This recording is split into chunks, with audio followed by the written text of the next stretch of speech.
Deputy Elena Rodriguez dropped her radio mid-transmission, the static dying as her hand went numb. The massive Brahman bull stood motionless in the autumn rain, his dark coat glistening like dried blood against the rotting porch of the abandoned Holbrook house. This wasn't some lost livestock wandering through Cedar Falls.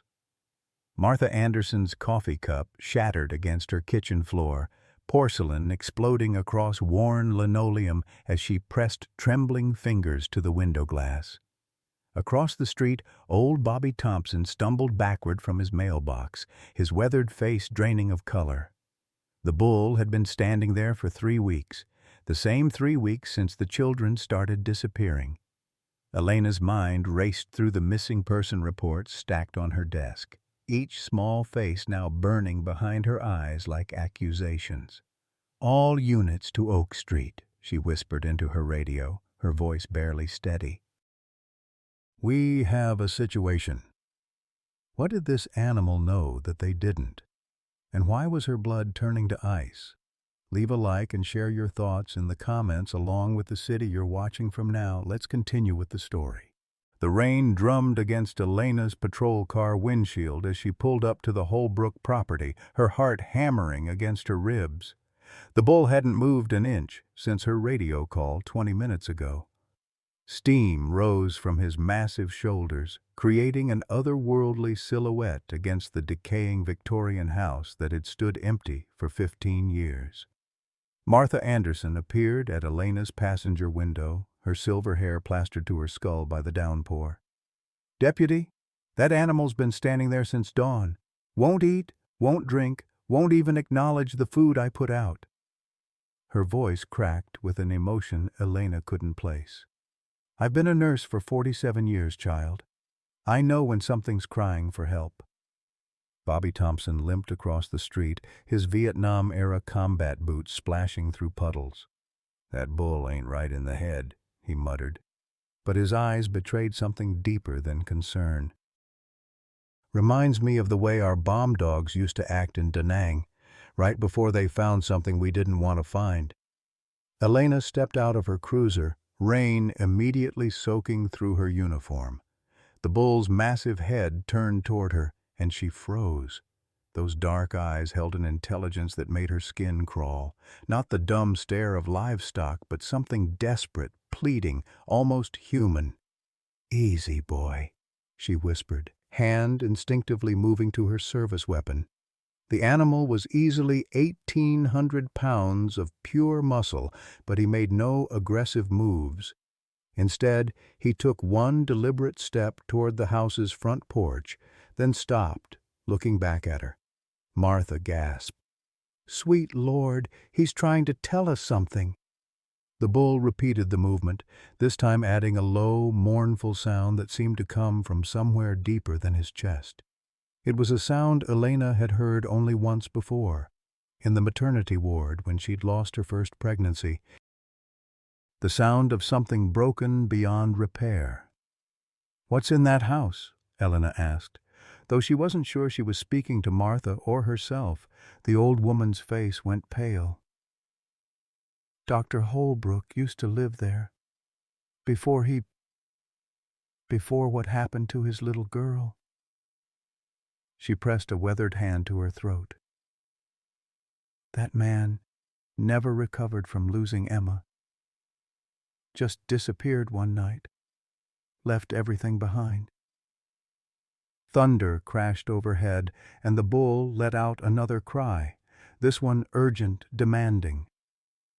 Elena felt something cold settle in her stomach that had nothing to do with the October weather. She pulled out her radio with shaking fingers. "Dispatch, I need backup at 1247 Oak Street. And get me everything we have on Dr. Marcus Holbrook. Now." The bull's eyes never left hers, and in their depths, Elena saw something that made her blood freeze. Recognition. This animal knew something about the missing children. Something terrible. Something that couldn't wait another minute. The static from Elena's radio cut through the rain like a knife. "Deputy Rodriguez, we've got a problem." Dispatcher Jenny's voice carried a tremor Elena had never heard before. Dr. Marcus Holbrook was reported missing 3 weeks ago from the state psychiatric facility. He was being held for evaluation after they found children's belongings in his car. Elena's knees nearly buckled. 3 weeks. The same 3 weeks the bull had been standing guard. The same 3 weeks since little Sarah Beth Thompson had vanished from her school playground, followed by the Martinez twins, then the Hendersons' boy. Martha's weathered hand gripped Elena's arm with surprising strength. That poor man lost his mind when Emma died. I was her nurse, you know. Leukemia took that sweet baby in 6 months, and Marcus... She shook her head, tears mixing with rainwater on her cheeks. He kept saying he could have saved her if he'd just had more time. More control. Bobby's face had gone ashen. Sarah Beth? My granddaughter. She's been missing for... He couldn't finish the sentence, his hands trembling as he stared at the bull with new understanding. You think she's in there? You think they're all in there? The bull stepped closer to the porch, his massive hooves creaking against the rotting wood. He lowered his head and pressed his snout against the front door, then looked back at them with those haunting eyes. The message was unmistakable. Inside. They're inside. Elena's radio crackled again. Rodriguez, we've got units en route, but there's more. Holbrook's medical records show he's been obsessing over preserving innocence since his daughter's death. The psychiatrists noted he believes children are safer under his protection than in the outside world. A chill that had nothing to do with the October rain swept through Elena. She thought of her own unborn child, still a secret growing beneath her heart, and felt a primal rage building in her chest. How long until backup arrives? 10 minutes, maybe 15 with this weather. The bull let out another mournful cry, more urgent this time. He began pawing at the door, his massive weight making the entire porch structure groan. Suddenly, Elena heard something that made her blood freeze. A faint sound from inside the house, a child's voice, barely audible above the storm. Please, someone help us. Martha's face went white. Dear God, they're alive. Elena drew her service weapon, her hands steady despite the terror coursing through her veins. Martha, Bobby, get back to your houses and stay inside. This is about to get very dangerous. But Bobby stepped forward instead, his old soldier's instincts taking over. Deputy, I've been to hell and back. I ain't leaving my granddaughter in there one more second. He pulled out a rusty crowbar from his truck bed. That bull's been trying to tell us for 3 weeks. We should have listened. The front door suddenly creaked open, and Elena's heart stopped. A figure appeared in the shadows, tall, gaunt, with wild gray hair and eyes that had seen too much sorrow. Dr. Marcus Holbrook stood in the doorway, looking older than his 65 years, wearing surgical scrubs stained with God knows what. You shouldn't be here, he said, his voice surprisingly calm. They're safe now, all of them. Safe from the pain, safe from the disease, safe from a world that would hurt them like it hurt my Emma. Elena kept her weapon trained on him, her voice steady. Dr. Holbrook, I need you to step away from the door and let those children go. They have families who love them.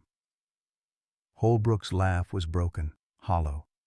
Families, like Emma's family. Like the family that watched helplessly while cancer ate her alive? His eyes filled with tears. I won't let that happen again. I won't let them suffer. The bull suddenly charged past Elena, his massive bulk slamming into Holbrook and sending the man sprawling backward into the house. The door flew open completely, revealing a nightmare beyond Elena's worst imagination. The living room had been converted into a makeshift medical facility. I-4 bags hung from ceiling hooks, and small beds lined the walls. Elena counted 6 children, all unconscious, all hooked up to various machines. Her training kicked in as she quickly checked each child for vital signs. Alive, thank God, but heavily sedated. "Bobby, call 911. Tell them we need paramedics immediately," Elena shouted as she worked to disconnect the IV lines. The bull stood guard over one bed where a small girl with pigtails lay motionless. Sarah Beth Thompson. Holbrook struggled to his feet, blood trickling from his forehead. "You don't understand," he whispered desperately. "I'm keeping them pure. I'm keeping them innocent. The world out there will corrupt them, hurt them, kill them slowly like it did my Emma." Elena's voice was ice cold. "The only thing hurting these children is you." Sirens wailed in the distance, growing louder. The paramedics swarmed the house like angels of mercy, their voices creating a symphony of hope amid the chaos. Elena watched as they carefully lifted Sarah Beth Thompson's small body onto a stretcher, her blonde pigtails finally moving as she stirred from the forced sedation. Bobby collapsed to his knees beside his granddaughter, tears streaming down his weathered face.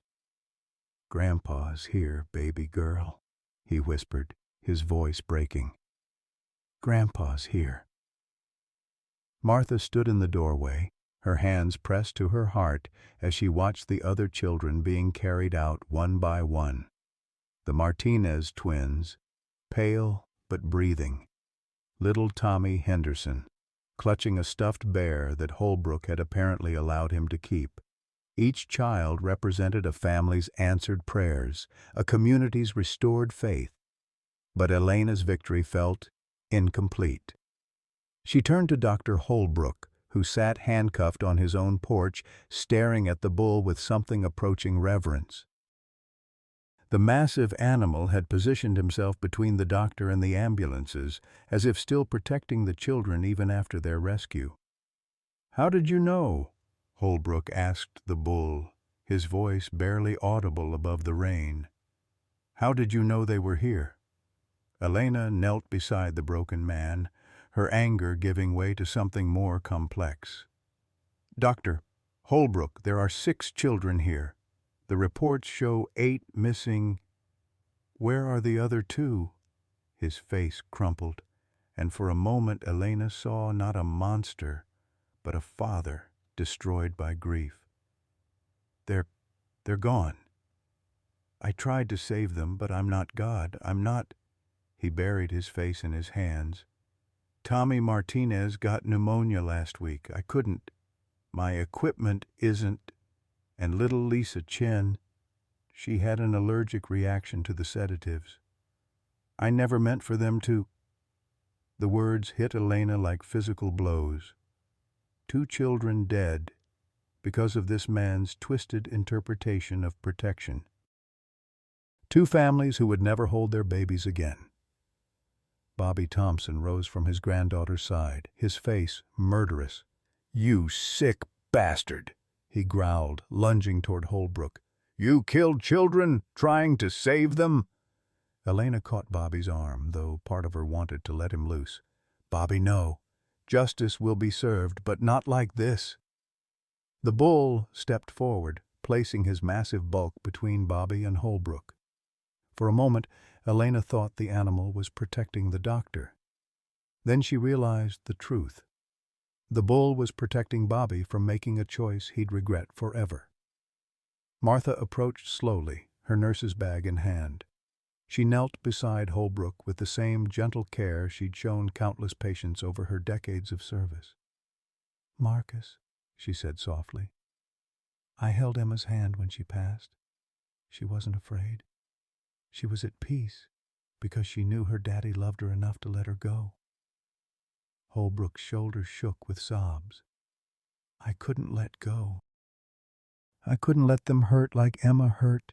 The world is so cruel, Martha, so impossibly cruel to innocent things." "Yes, it is," Martha agreed, her voice steady despite her own tears. "But that's what makes the good things precious. That's what makes love worth fighting for. You didn't save these children, Marcus. You stole their chance to live." The lead paramedic approached Elena, his expression grim. "Deputy, All 6 children are stable, but they're going to need extended hospital care. The sedatives Dr. Holbrook was using, some of them aren't approved for pediatric use. We don't know what the long-term effects might be. Elena felt her stomach drop. Even in rescue, these children might bear scars from their captivity. She looked at the bull, who seemed to understand the weight of the moment. His dark eyes reflected a sadness that went deeper than animal instinct. "There's something else," the paramedic continued. "We found a room downstairs, a makeshift laboratory. It looks like he was experimenting with different drug combinations, trying to find the perfect cocktail to keep them compliant." The full horror of the situation crashed over Elena like a wave. This wasn't just kidnapping, it was systematic torture disguised as protection. She turned to Holbrook, her professional composure cracking. "Those children trusted adults to keep them safe. You betrayed that trust in the worst possible way." Holbrook looked up at her, his eyes hollow. "I was trying to give them what I couldn't give Emma. Time. Peace. Freedom from pain. You gave them trauma," Elena shot back. "You gave them nightmares they'll carry for the rest of their lives. You took away their families, their futures, their right to choose their own lives." The bull moved closer to Elena, his massive head nudging her hand. The gentle touch reminded her of something her grandmother used to say, "Mija, when you see evil in the world, don't let it make you evil too." She took a deep breath, centering herself. These children needed her to be strong, not vengeful. Sheriff Patterson arrived with a full, tactical team, his face grim as he surveyed the scene. "Deputy Rodriguez, I need a full report. How did you know to check this house?" Elena looked at the bull, who stood quietly in the rain, his job complete. "The bull, Sheriff. He's been standing guard here for 3 weeks. He knew something was wrong." Patterson frowned.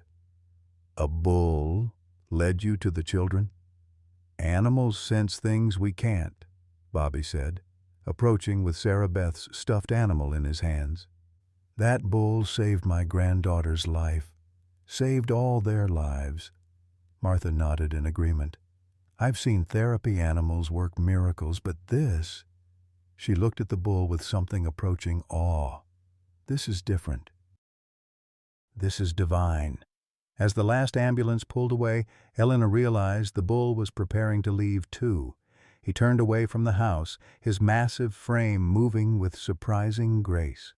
She called out to him, but he didn't look back. "Where's he going?" she asked Martha. The old nurse smiled sadly. "Wherever he's needed next, I imagine. Angels don't stay in one place very long." Elena watched the bull disappear into the rain and mist, carrying with him the weight of their gratitude and the mystery of how he'd known. In her heart, she whispered a prayer of thanks, to God, to fate, to whatever force had brought that magnificent animal to their town when they needed him most. The house behind them stood empty now, its windows dark and accusing. Tomorrow the investigators would come, the media would follow, the healing would begin. But tonight, 8 families had their children back. 6 alive, 2 forever lost, but all finally home where they belonged. The bull had kept his silent vigil until the very end. 3 months later, the morning sun filtered through the windows of Cedar Falls Community Hospital as Elena Rodriguez sat beside Sarah Beth Thompson's bed, watching the little girl color with determined concentration. The child's hands still trembled slightly, a lingering effect of the sedatives, but her spirit had proven stronger than Dr. Holbrook's chemicals. "Deputy Elena," Sarah Beth said without looking up from her drawing, "do you think the bull remembers us?" Elena's throat tightened. The question had haunted her since that terrible night. After the rescue, the bull had simply vanished, as if he'd never existed at all. No one in the surrounding counties claimed him. No missing livestock reports matched his description. He'd appeared when they needed him most and disappeared when his work was done. I think he remembers, sweetheart. I think he'll always remember. Sarah Beth held up her drawing, a crayon masterpiece showing a massive brown bull standing protectively over a group of children under a rainbow. Grandpa Bobby says the bull was our guardian angel. Is that silly? Elena studied the child's artwork, her eyes misting. Not silly at all, honey. Not silly at all. Bobby Thompson appeared in the doorway, moving more slowly than before, but with a lightness in his step that hadn't been there in years.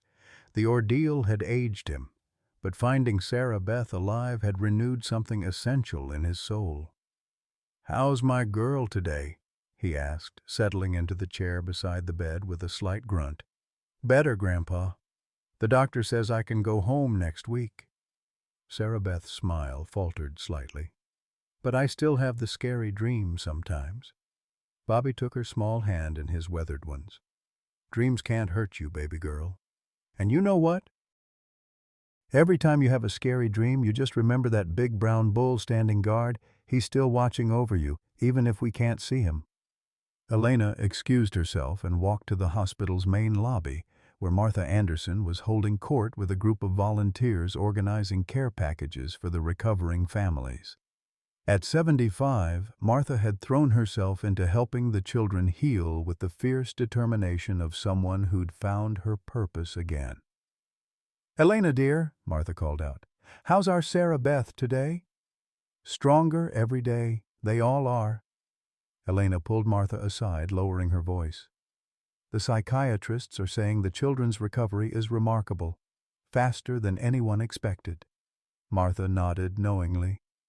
"Love heals, child, and this community has poured more love into these families than I've seen in my 47 years of nursing." She paused, studying Elena's face. "But that's not what's bothering you, is it?" Elena had learned not to underestimate Martha's intuition. "The trial starts next week.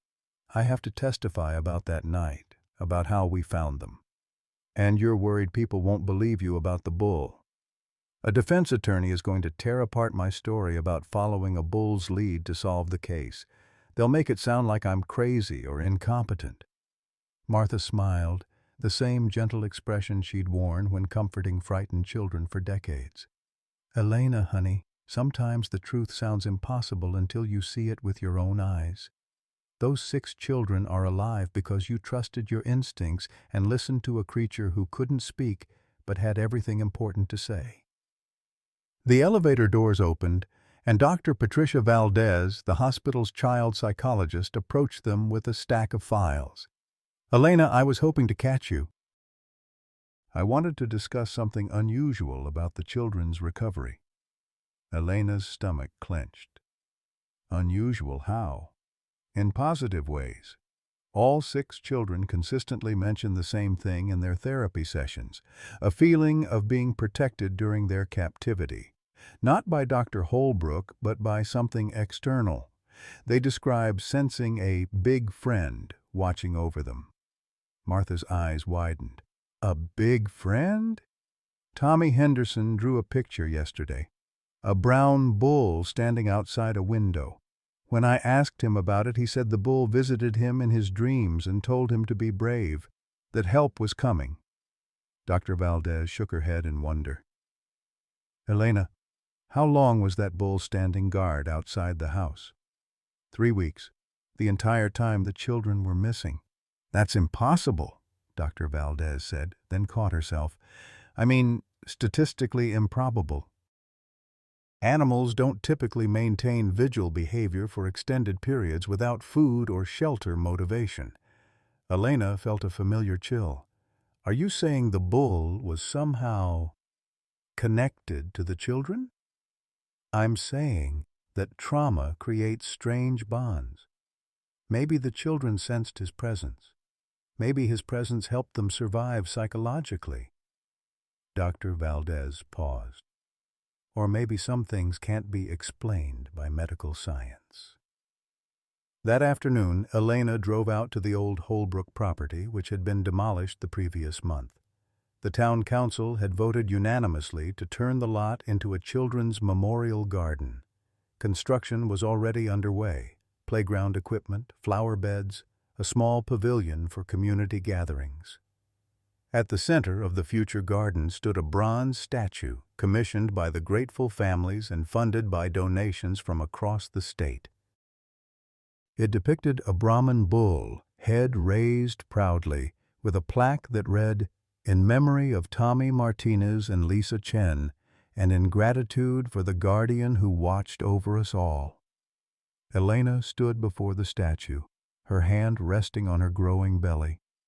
At 5 months pregnant, she'd finally shared her secret with the community, and the response had been overwhelming. Bobby Thompson had insisted on building a crib with his own hands. Martha Anderson had already started knitting blankets. Even the surviving children had begun drawing pictures of Deputy Elena's baby. "You did good, big guy," she whispered to the bronze bull. "You brought us all together in the most impossible way." A warm breeze stirred the October leaves, and Elena could have sworn she heard a gentle lowing sound carried on the wind. She looked around the empty lot but saw only the construction workers preparing the ground for new growth. As she walked back to her patrol car, Elena's radio crackled to life. "Deputy Rodriguez, we've got a report of unusual animal behavior out on Route 47. A horse has been standing in the same spot for 2 days, won't move for anything." Elena paused, her hand on the car door.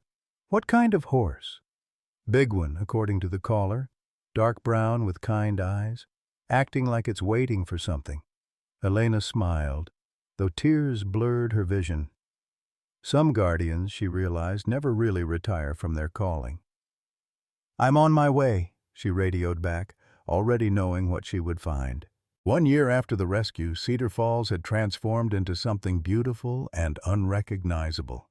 The memorial garden bloomed with sunflowers and wildflowers, children's laughter echoing where once there had been only silence and secrets.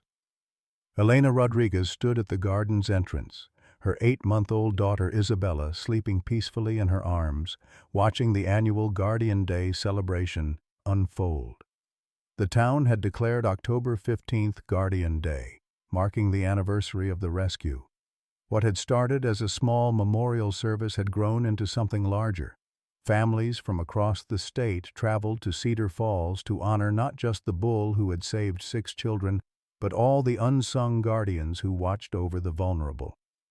Sarah Beth Thompson, now 8 and fierce with the wisdom that comes from surviving the unthinkable, ran up to Elena with paint-stained fingers and a radiant smile.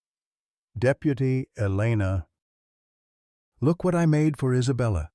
She held up a small wooden toy, a bull carved with loving imprecision by her grandfather Bobby's weathered hands. "It's beautiful, sweetheart," Elena said, accepting the gift. Isabella stirred in her arms, tiny fingers reaching for the carved bull as if drawn by some invisible force. Bobby approached more slowly, his arthritis acting up but his spirits higher than Elena had seen in years. "That little one's got good instincts," he observed, watching Isabella clutch the wooden bull. "Just like her mama." The trial had ended 6 months ago with Dr. Marcus Holbrook receiving life without parole. The defense attorney had indeed tried to discredit Elena's testimony about following the bull's lead, calling it fantasy thinking and unprofessional superstition. But the evidence had been overwhelming, and more importantly, the surviving children had testified with a clarity and strength that moved the courtroom to tears. Holbrook himself had refused to speak in his own defense, spending the entire trial staring at a photograph of his deceased daughter, Emma. In his final statement, he had simply said, "I failed them all.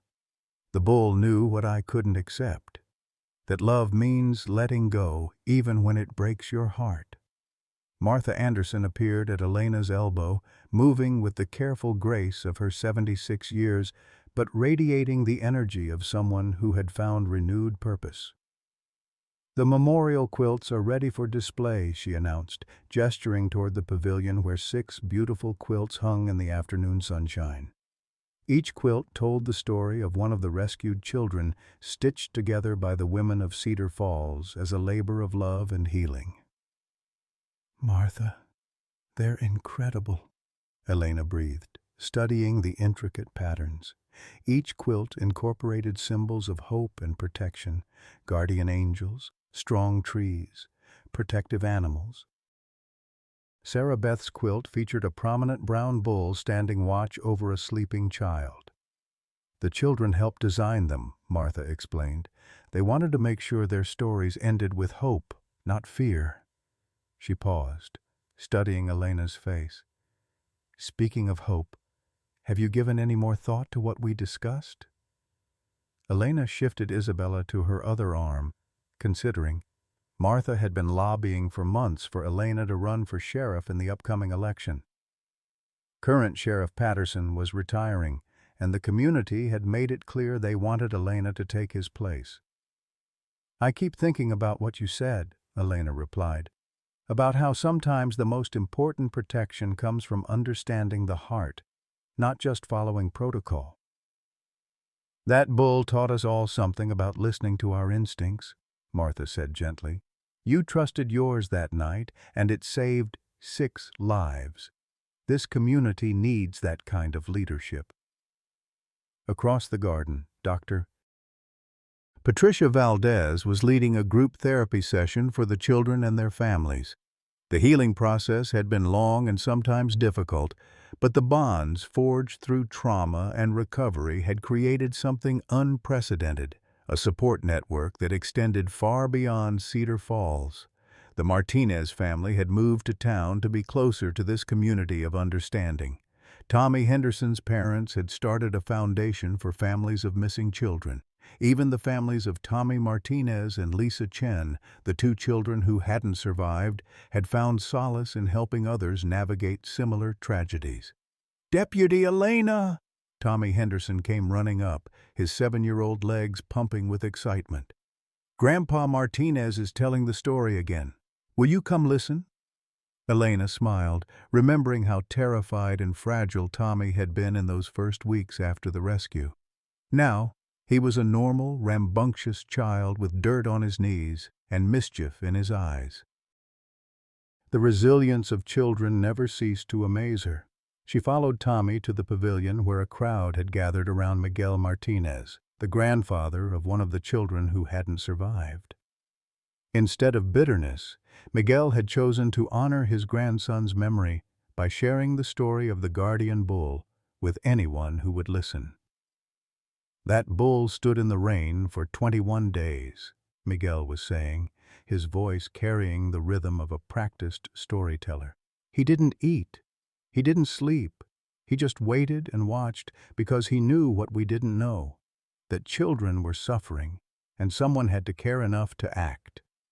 A young mother in the crowd raised her hand. "Mr. Martinez, do you really believe the bull understood what was happening?" Miguel's weathered face creased into a gentle smile.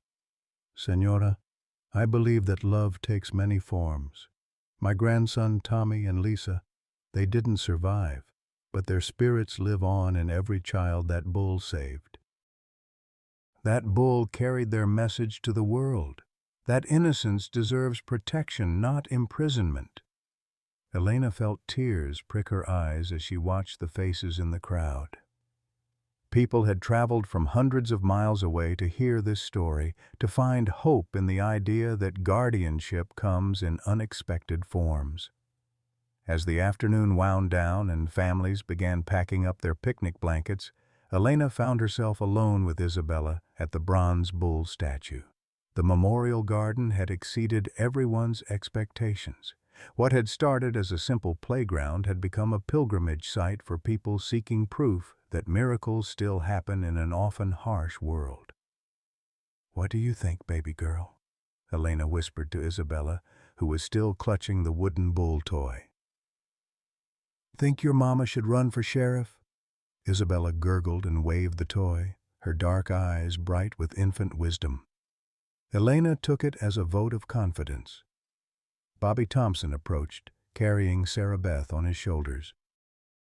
"Heard Martha's been working on you about the election," he said with a knowing grin.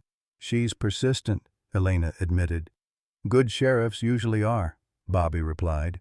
"Sarah Beth's got something to say about it, too." Sarah Beth piped up from her perch on her grandfather's shoulders.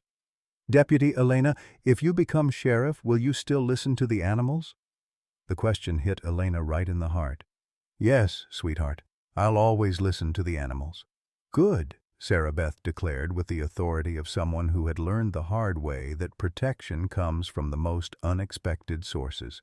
Because they always know things before we do.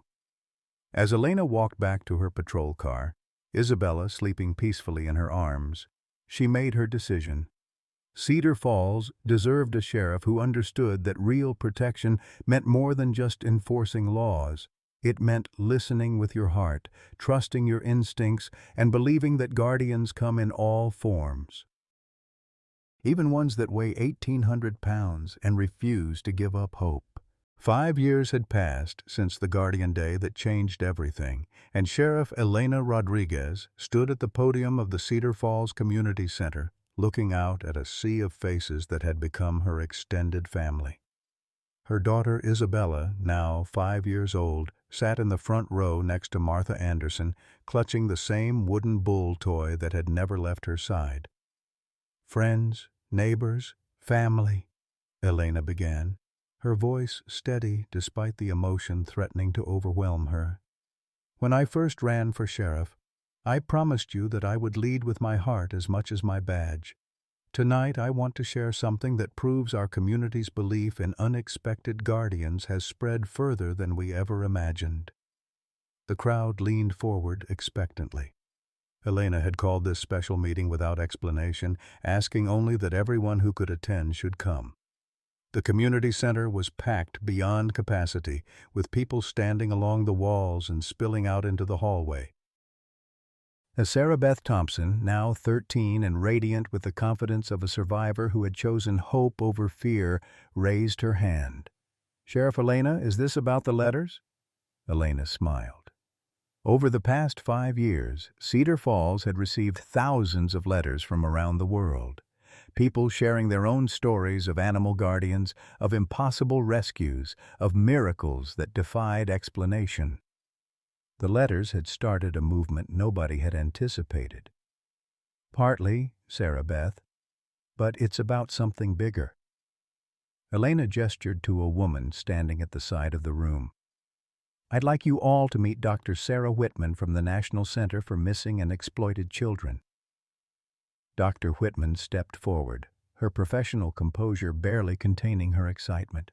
"Ladies and gentlemen, what happened in Cedar Falls 5 years ago has revolutionized how we approach missing children cases. The Guardian Protocol, inspired by your Bulls Vigil, has led to the rescue of over 200 children across North America." A collective gasp rose from the audience. Bobby Thompson, now 73 and still sharp as a tack, stood up slowly. "Doctor, are you saying other animals have been doing what our bull did?" "Not exactly the same, Mr. Thompson, but similar behaviors that law enforcement now recognizes as potential indicators of hidden criminal activity. Dogs that won't leave certain areas, horses that refuse to cross particular roads, even cats that display unusual territorial behavior around specific buildings."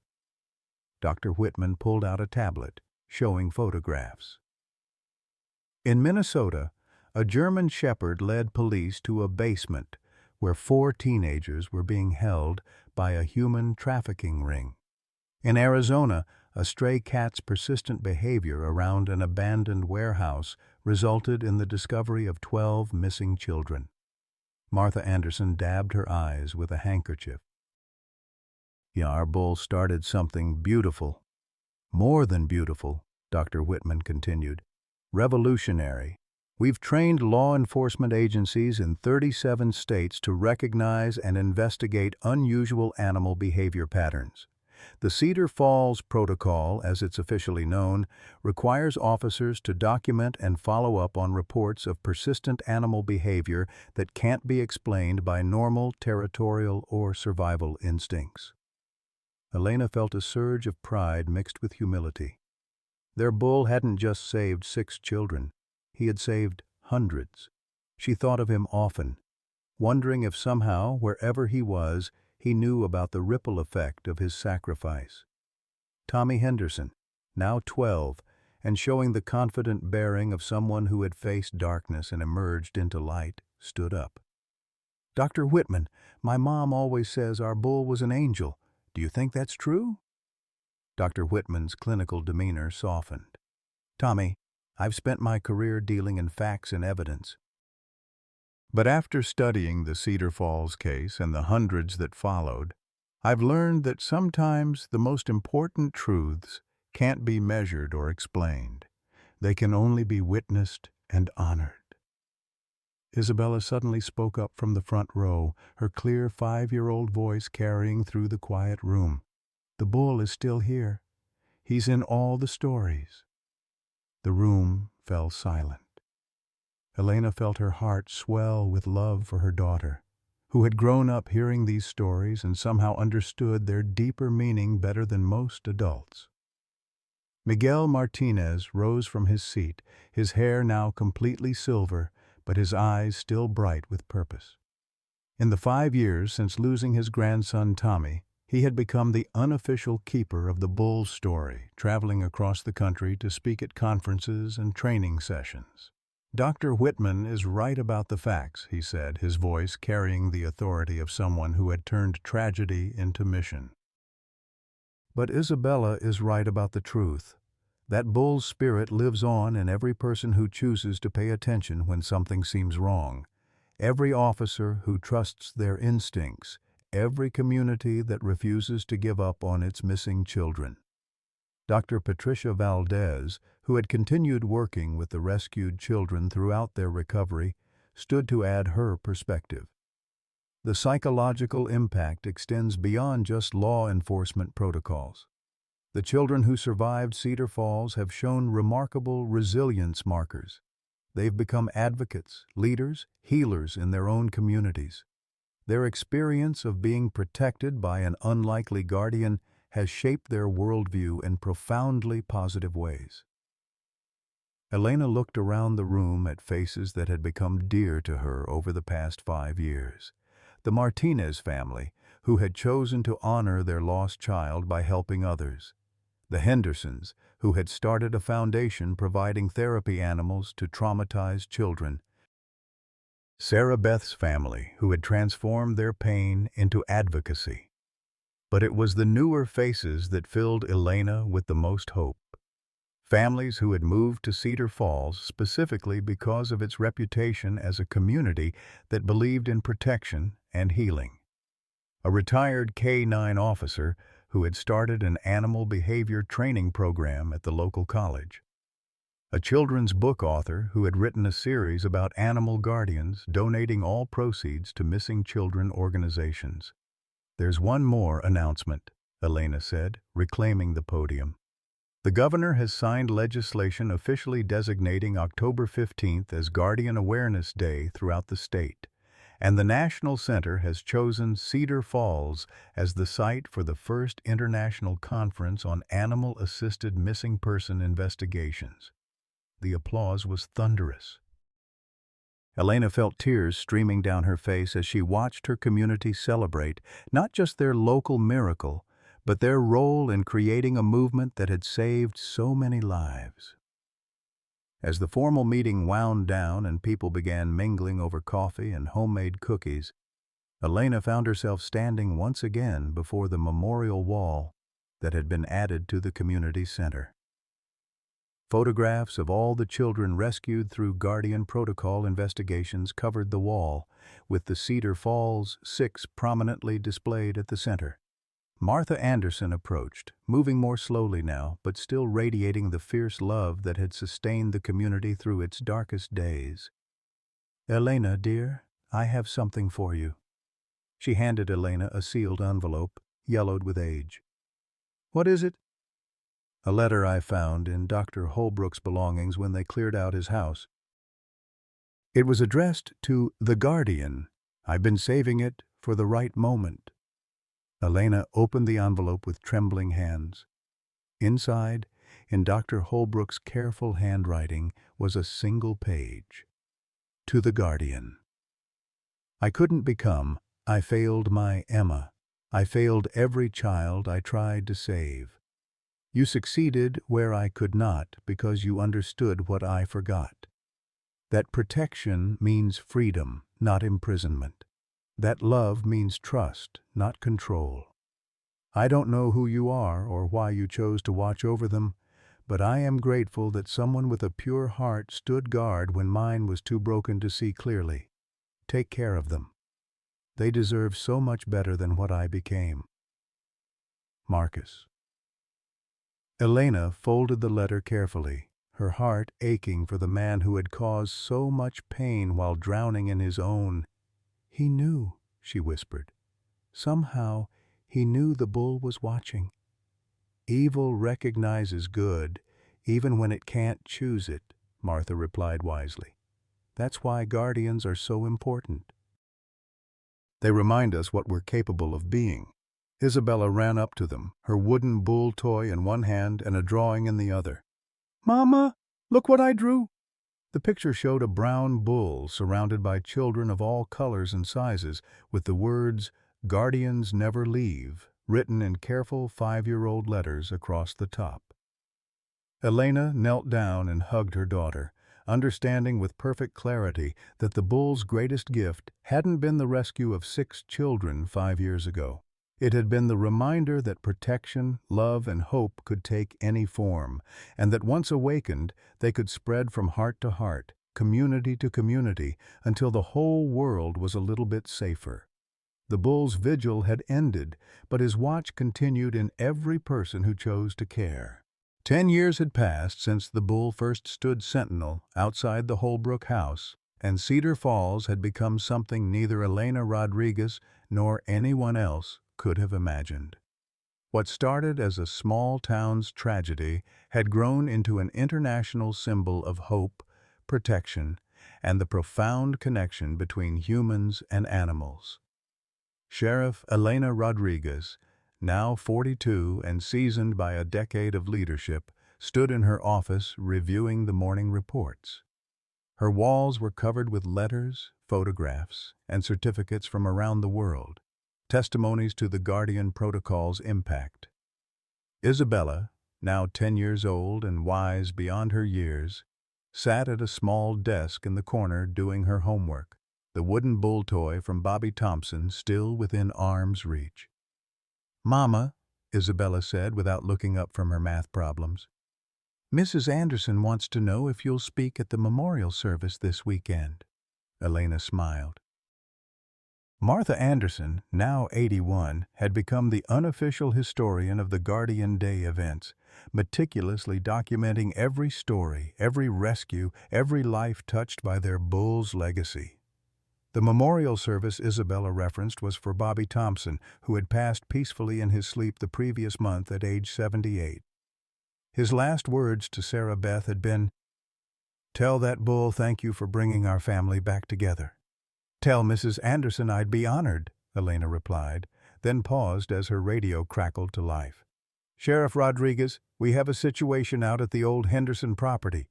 You're going to want to see this yourself." Elena's pulse quickened. The Henderson property bordered the memorial garden where the bronze bull statue stood. Tommy Henderson's family had donated the land to the town after moving to Oregon, and it had remained undeveloped as a nature preserve. "What kind of situation?" "Ma'am, there's a horse.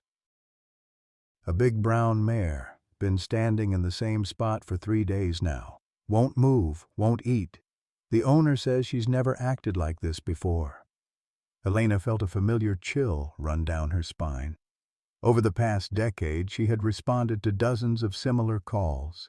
Each time, they had uncovered something, sometimes human trafficking operations, sometimes missing persons cases, occasionally elaborate fraud schemes. The Guardian Protocol had become so effective that criminals had started avoiding areas with large animal populations altogether. "I'm on my way," Elena said, grabbing her hat and keys. She paused at Isabella's desk. "Want to come see something important, mija?" Isabella's dark eyes lit up. At 10, she had already accompanied her mother on several Guardian Protocol investigations, always maintaining a respectful distance, but observing everything with the keen intelligence she'd inherited from both parents. The drive to the Henderson property took 15 minutes through autumn-colored countryside that had become dotted with small memorials and plaques over the years. Visitors from around the world made pilgrimages to Cedar Falls, following what had become known as the Guardian Trail, a series of locations significant to the original rescue and subsequent investigations. When they arrived at the property, Elena immediately understood why the responding officer had called her personally. The mare was magnificent, easily 17 hands high with a deep mahogany coat that gleamed in the afternoon sun. But it was her behavior that sent chills through Elena's professional instincts. The horse stood perfectly still, head raised, ears forward, staring intently at a section of woods that appeared completely unremarkable. Deputy Marcus Chen, the son of Lisa Chen, who hadn't survived the original tragedy, approached Elena's vehicle. At 25, Marcus had followed his calling to law enforcement partly as tribute to his sister's memory. He had become one of Elena's most trusted officers and an expert in Guardian Protocol procedures. "Sheriff, the owner is Margaret Dawson, lives about 2 miles south. Says the mare, named Esperanza, has never shown behavior like this. She's been here since Monday morning, hasn't moved more than a few steps in any direction." Elena studied the horse's posture, comparing it mentally to the descriptions she'd collected of their original bull. "Any missing persons reports in the area?" "None local, but I ran a wider search. There's a 17-year-old named Rebecca Martinez who disappeared from Tulsa 3 weeks ago. Amber Alert is still active." Elena felt her heart skip. Martinez, the same surname as Miguel Martinez, whose grandson Tommy had died in the original Cedar Falls case. While it was probably coincidence, Elena had learned never to dismiss connections that seemed too meaningful to ignore. Isabella got out of the patrol car and immediately gravitated toward the horse. Elena started to call her back, then stopped. Her daughter had an unusual gift with animals, something that had manifested early and grown stronger over the years. If anyone could understand what the mare was trying to communicate, it might be Isabella. The 10-year-old approached Esperanza slowly, speaking in the soft, musical Spanish she'd learned from Elena's mother. The horse's ears flicked toward Isabella, and for the first time in 3 days, she moved, taking a single step forward and lowering her head to Isabella's level. "She's scared," Isabella announced, her small hand resting on the mare's neck. "Not of us, but for someone else, someone who needs help." Elena joined her daughter, running her hand along Esperanza's flank. The horse was warm, solid, real. Not some mystical apparition, but a flesh-and-blood animal responding to instincts humans had largely forgotten. "What's she looking at, mija?" Isabella followed the horse's gaze toward the tree line. "There's something wrong in the woods, something that shouldn't be there." Deputy Chen handed Elena a pair of binoculars. Through the lenses, she could make out what appeared to be a structure deep in the trees, something too geometric to be natural, too hidden to be innocent. "Marcus, call for backup and a search team, and contact the Oklahoma State Police about Rebecca Martinez. Tell them we might have a lead."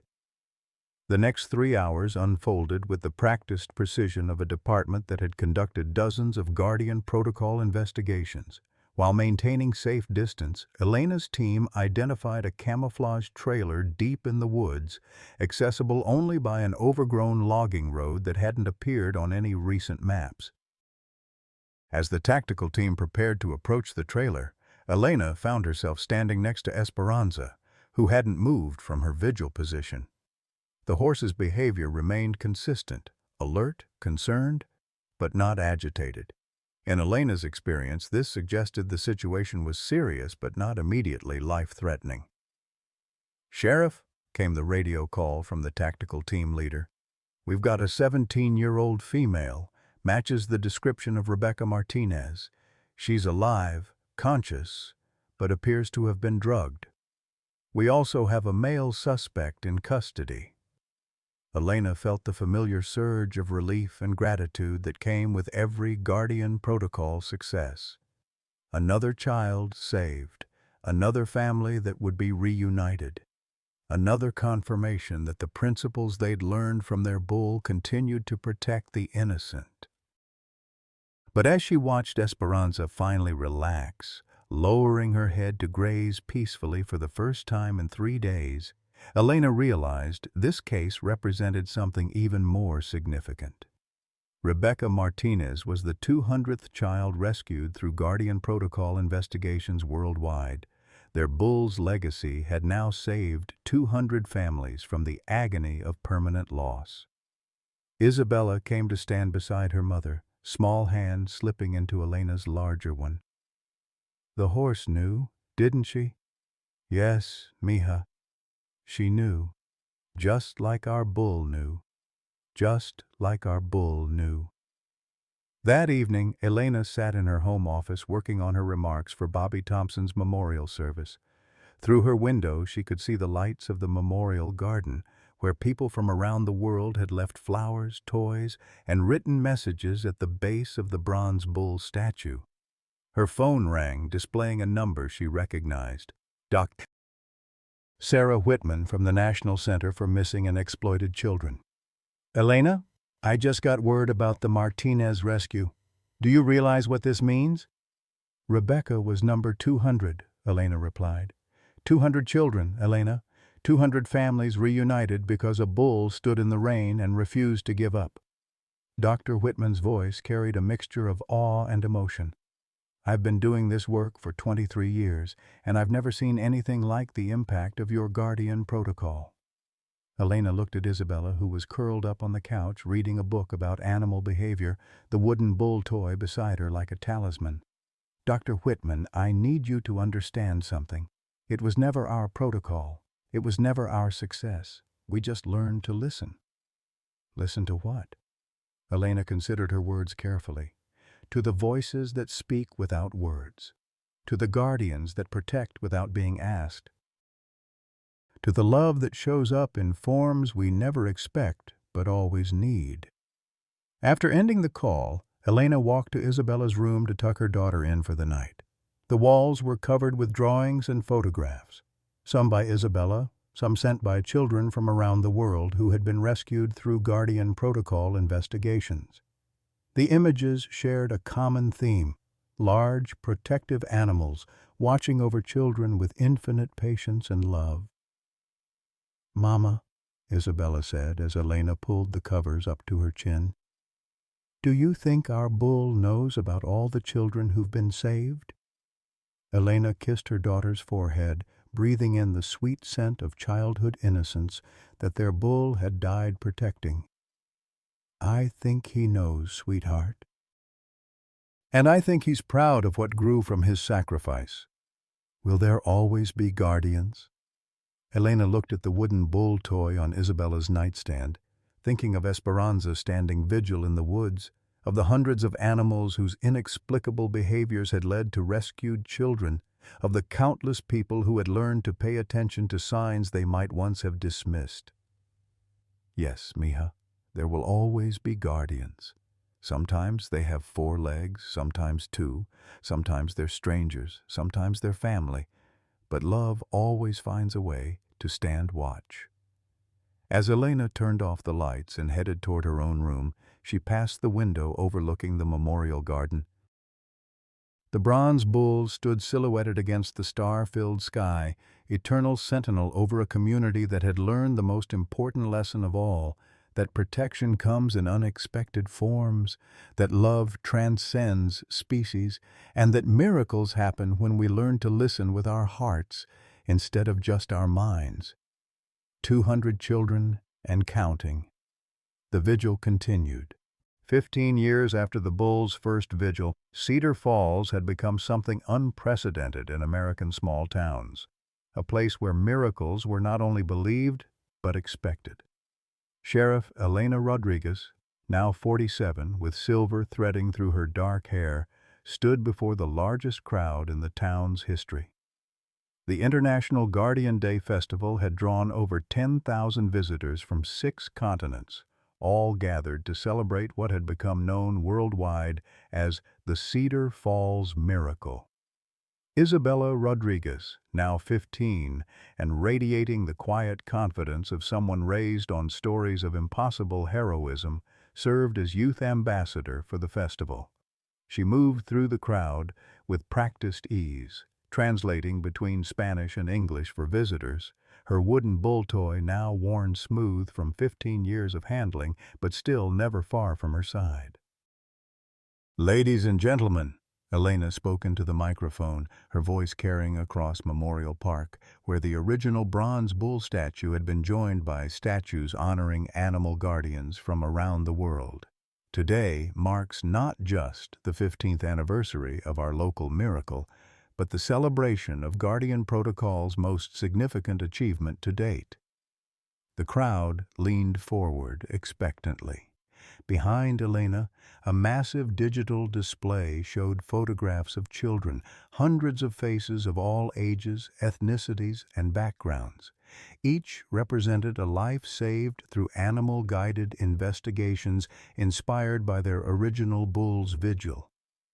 500 children, Elena announced, her voice breaking slightly with emotion. 500 families reunited. 500 futures restored because we learned to listen to voices that speak without words. The applause was thunderous, but Elena raised her hand for quiet. She had something more important to share. "But today's announcement isn't about numbers, it's about evolution." She gestured to a woman standing at the side of the stage. "Dr. Sarah Whitman has news that will change how we understand the bond between humans and animals forever." Dr. Whitman, now director of the Global Child Protection Initiative, stepped forward with barely contained excitement. "Ladies and gentlemen, after 15 years of research, we're ready to reveal something extraordinary. The Guardian Protocol has evolved beyond individual animal behavior patterns. We're now documenting coordinated protection networks, multiple animals working together across vast distances to guide investigations." Isabella suddenly stepped forward, her young voice clear and strong. "Dr. Whitman, are you talking about what happened in Romania?" Dr. Whitman smiled at the teenager who had become something of a celebrity herself, featured in documentaries and children's books about the Guardian phenomenon. "Isabella's referring to last month's rescue in Bucharest, where 3 different animals, a stray dog, a barn cat, and a city pigeon, led investigators through a complex route that uncovered a trafficking network holding 47 children." A murmur of amazement rippled through the crowd. Martha Anderson, now 86, and moving with the careful dignity of someone who had lived long enough to see miracles become reality, stepped forward with the aid of her walker. Despite her age, her voice still carried the authority of Cedar Falls' unofficial guardian historian. "Dr. Whitman," Martha said, "are you suggesting these animals are somehow communicating with each other?" "Mrs. Anderson, what we're documenting goes beyond communication. We're seeing patterns that suggest a form of distributed intelligence, animals responding to threats against children with coordination that transcends normal territorial behaviors." Dr. Whitman pulled up a map on the digital display. "In the past year alone, we've documented Guardian Protocol activations on every inhabited continent. The network appears to be growing." Sarah Beth Thompson, now 23 and a child psychologist specializing in trauma recovery, raised her hand from the crowd. Her presence always brought special gravity to Guardian Day events. She was living proof of the protocol's power, a survivor who had transformed her experience into a mission to help others heal. "Dr. Whitman, What does this mean for the children who are still missing, the ones who haven't been found yet? Dr. Whitman's expression grew solemn. Sarah Beth, we believe it means that somewhere, somehow, guardians are watching over them. We just have to learn to see the signs and trust what they're trying to tell us.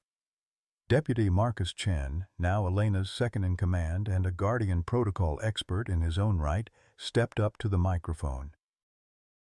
"If I may add something," he said, his voice carrying the weight of personal investment. "My sister Lisa didn't survive the original Cedar Falls case, but her memory has motivated every Guardian protocol investigation I've been part of.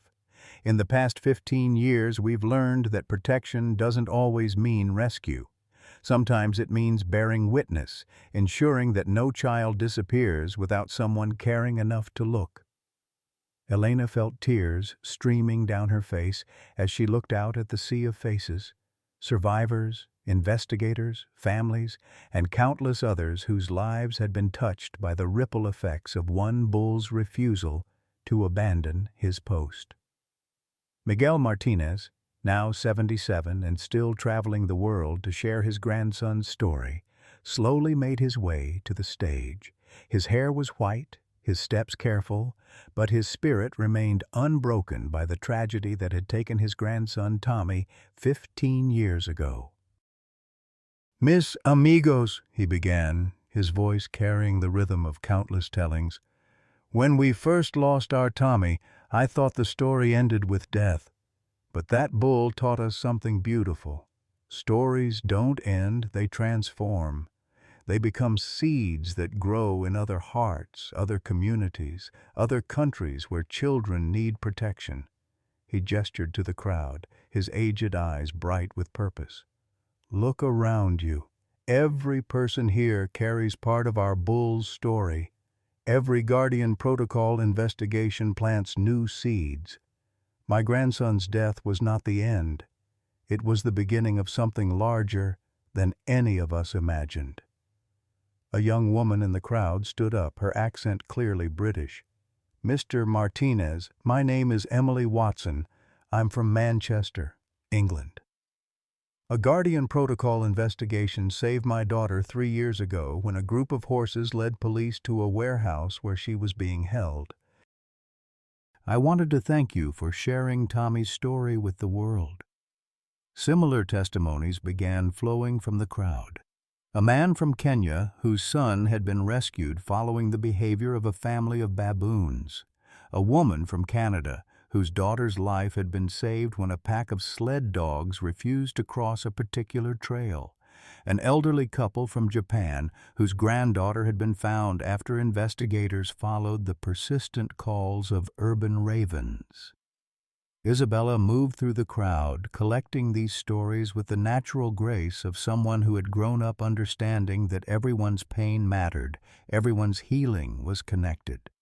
She had become the unofficial keeper of new Guardian stories, documenting them with the same care Martha Anderson had shown for the original Cedar Falls case.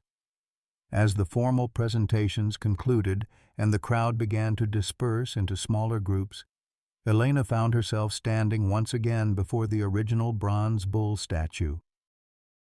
The memorial garden had expanded over the years to include a reflection pool, meditation areas, and a children's playground where young visitors could experience joy in the same space that had once held such pain. Dr. Patricia Valdez, now retired but still consulting on Guardian protocol cases, approached Elena with a manila folder. "Sheriff, I have the final psychological assessments on the 15-year follow-up study of the original 6 survivors." Elena opened the folder with trembling hands. The reports detailed the long-term outcomes for Sarah Beth Thompson, Tommy Henderson, the Martinez twins, and the other children who had been rescued that night 15 years ago. Every indicator showed remarkable resilience, with all 6 survivors having chosen careers in helping professions, psychology, social work, veterinary medicine, and law enforcement. "They're all okay," Elena whispered, hardly believing what she was reading. "More than okay," Dr. Valdez confirmed. They're thrivers. The experience of being protected by an unlikely guardian appears to have created a psychological framework that helps them recognize and respond to protective instincts in themselves and others. They've become guardians in their own right. Isabella appeared at Elena's elbow, having overheard the conversation. Dr. Valdez, does that mean trauma can become strength? Dr. Valdez smiled at the teenager's perceptiveness. Isabella, what it means is that protection creates protection. When someone experiences being truly watched over, truly guarded and valued, they carry that experience forward. They become the kind of people who watch over others. As the sun began to set over Cedar Falls, painting the memorial garden in golden light, Elena gathered her closest friends and colleagues for their annual private ceremony at the Bull's statue. Martha Anderson, Miguel Martinez, Sarah Beth Thompson, Marcus Chen, and Isabella formed a circle around the bronze figure that had started it all.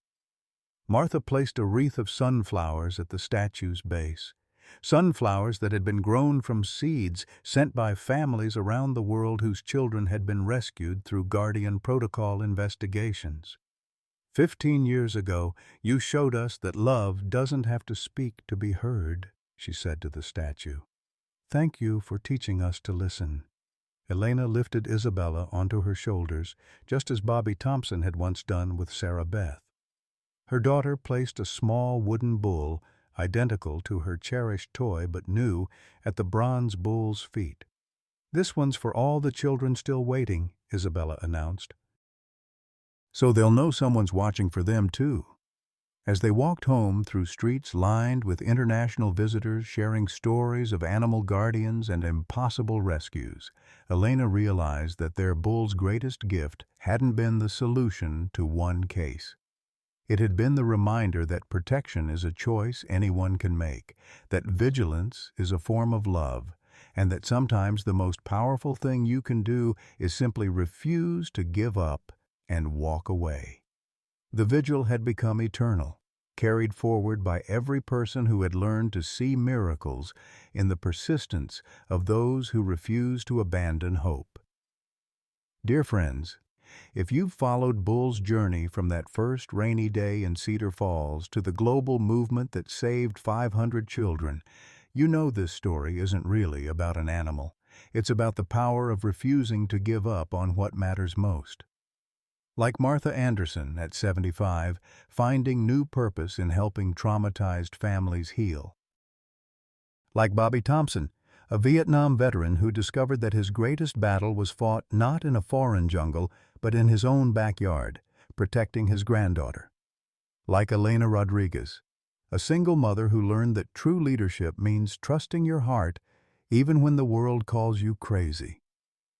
Bull stood in the rain for 3 weeks because he understood something we often forget in our golden years, that our experience, our wisdom, our refusal to look away when something's wrong, these aren't signs of getting old, they're our superpowers. Every gray hair represents a battle fought, every wrinkle a lesson learned. At 55, 60, 65, you're not winding down. You're stepping into your role as guardians of the next generation. The children in this story survived because adults chose to care, chose to act, chose to believe that their voices still mattered. Your voice matters. Your vigilance matters. Your love still has the power to save lives. Questions for reflection. What moments in your own life have you served as someone's unexpected guardian?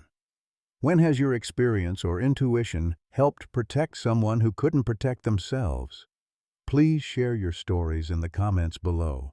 Your experiences might be exactly what someone else needs to hear today.